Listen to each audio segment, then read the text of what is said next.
was just like, hey, dude, want to talk about Quantum and Woody? No. Oh, well.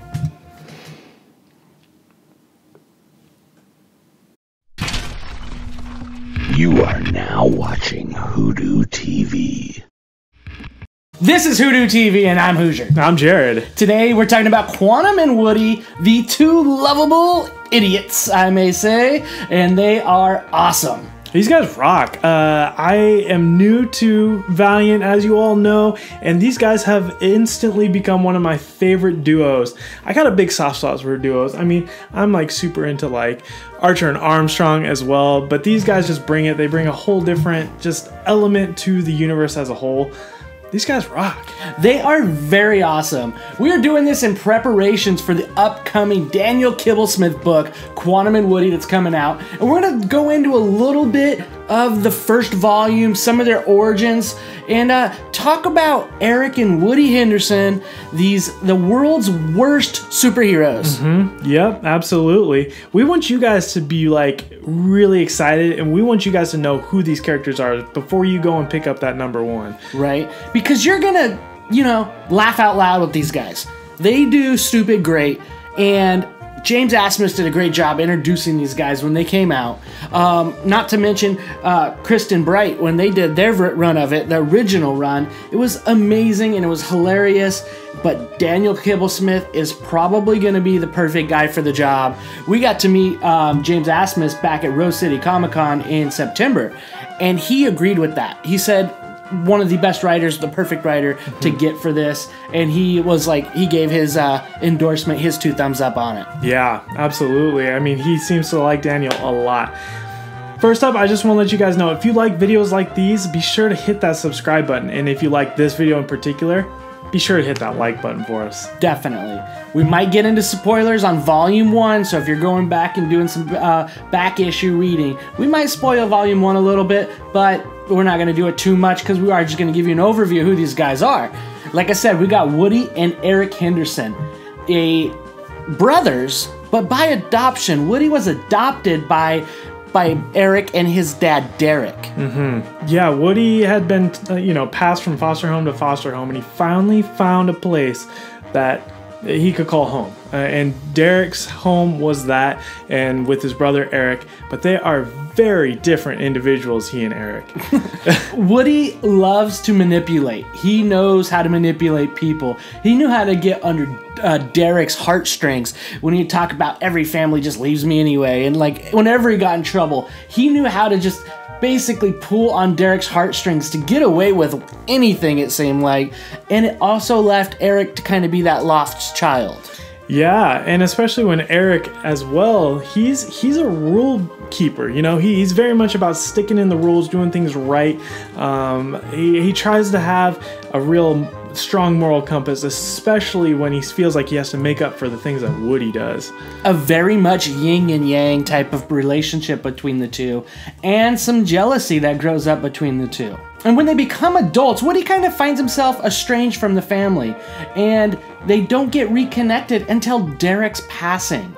And this causes the two to kind of butt heads from the beginning. Absolutely. Yeah, we start off kind of, Eric and Woody are brought into the police department, and they're asking him a whole bunch of questions like, what do you know about your father? What about the work he was doing? And they start to realize like their father was murdered. Yeah, Dad was killed. And this leads them to go back to their dad. Derek was a scientist at Quantum Laboratories. Eric, who later becomes Quantum, decides to go do his investigating because he was, military at one time, and he wanted to join these forces. And so he thinks he's kind of got a little detective into him. And you can't do anything without Woody. Yeah, Woody comes up rolling in his convertible and pretty much talks his way in. He doesn't have to do any sneaking around or anything like Eric's trying to do. And he works his way in, and he thinks he's just gonna figure things out as he goes, by starting by chloroforming the security guard. Nothing that can't handle, right? It takes care of all of it. Exactly. So we're getting both these two trying to figure out what happened to their dad. And just basically, in a nutshell, all hell breaks loose between the two. Their jabs, vocal and metaphorically and physical jabs going back and forth between the two. And they end up activating Derek's experimental science project that he had working on in there. And the two have like a big explosion. Yeah, the lab is in ruins at this point, and they are pretty much naked except for these bracelets on their hands. And the bracelets come from this hazmat suit that was in there that they were supposed to wear. They were fighting for it, and all that was left of that are kind of the wrist cuffs of that. So they're pretty much in the nude, and the cops are coming for them now. Right. And don't get too close to the front of each other when you're in the nude, because things kind of happen. A little sword fight going on. And so we're getting this humor throughout this book with these two of things like that. Like, hey, don't look me in the eyes after that. It's not good enough. And yeah, the cops come, and they're trying to get away, and Woody accidentally throws something at him, and it shoots at a cop car, and it came from his wristband. Right, yeah. He's got this projectile, and that causes the police to start just opening fire because, they're firing at them. And that's when Derek finds his power as well. He's got more of a defensive power. It's sort of, like you said, yin and yang, where Woody's got more of the offensive. Eric is able to kind of create shields and barriers with his power, which is pretty neat. It's kind of cool the way that they could work together in that way if they wanted to work together. Right. Well, and they end up destroying the police and trying to get away, and they become some of the most dangerous men within that police force, and they are wanted.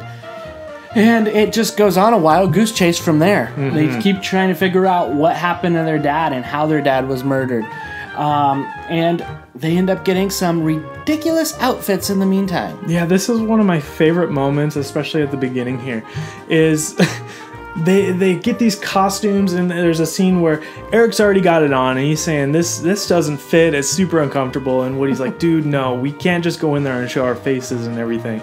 And then a scene later, Eric kicks in a door, and he's in his awesome costume, and he sees Woody, and he's like, dude, where's your costume? And he says, I saw myself in the elevator, and I thought I looked pretty dorky, so I took it off. It was just it was totally his idea, right? It's so funny to me.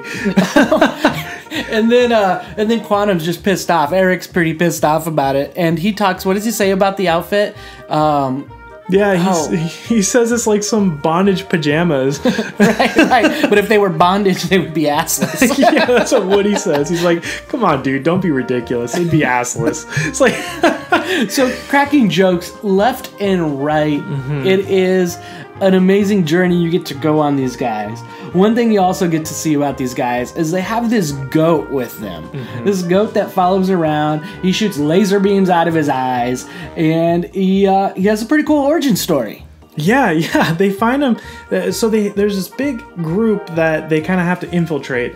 Woody gets captured by them. They want his technology. They want to figure out what's going on with him. And so they're called the ERA, or Edison's Radical Acquisitions. And so they collect all these science experiments, and Quantum goes in, he breaks in, he's trying to get to Woody, and so he's opening doors where he can and where he shouldn't, and the henchmen of this group just find this goat. And immediately they're terrified. They just scream, it's loose, and they run away.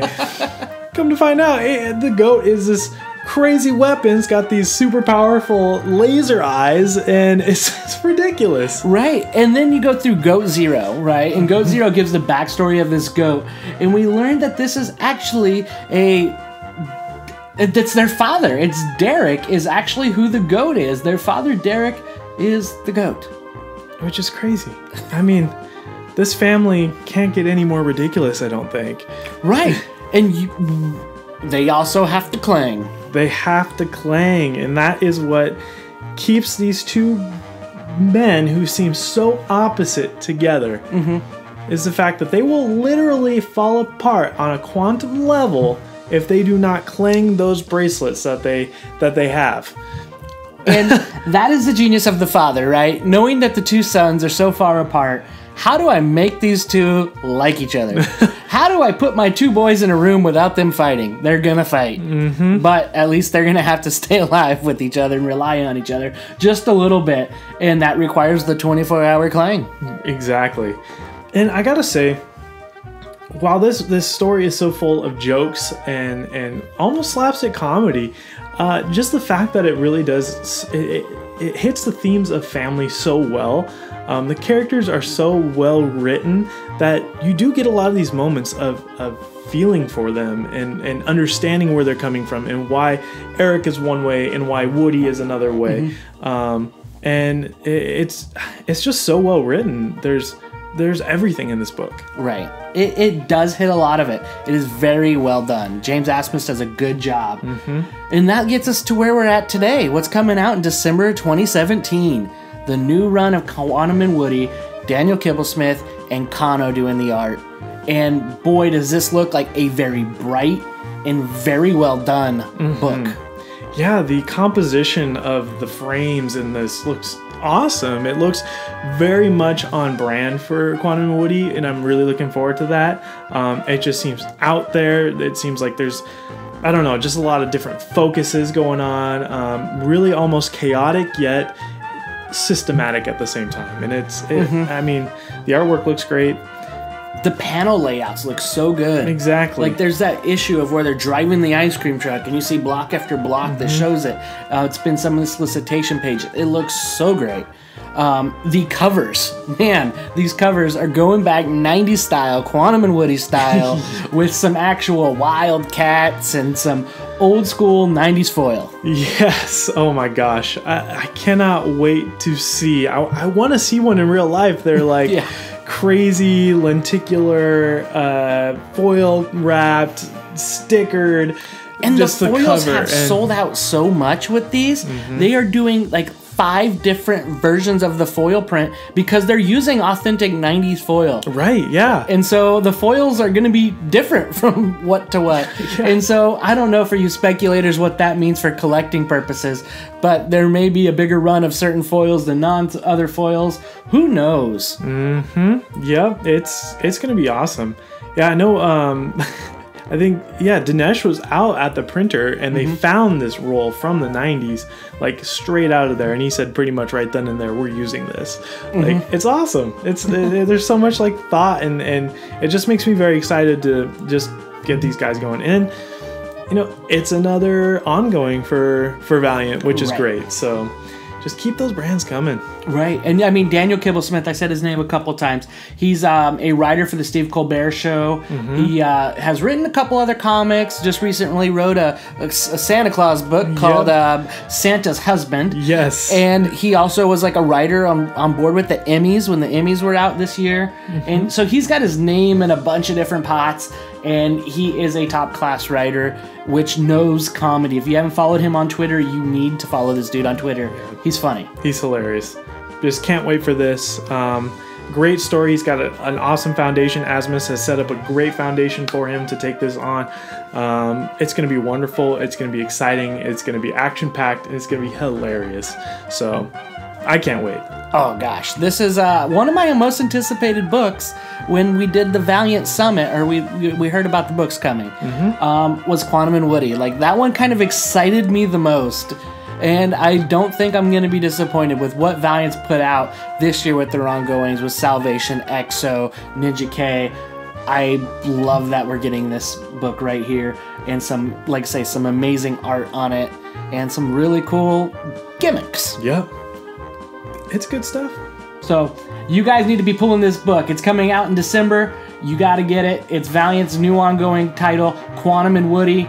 Get to know some of James Asmus' other work like Quantum and Woody Must Die. Get caught up with it. You are sure going to like it. I'm James Asmus, and you've been watching WhoDooTV.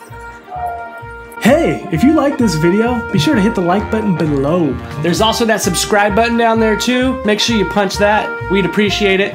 Follow us at Twitter at WhoDooTV, also on Facebook. Yeah, and we'd like to thank our friends over at OutrightGeekery.com. Be sure to check them out. They got all sorts of nerdy stuff on there. Links down in the description. Thank you for watching WhoDooTV. We appreciate you guys.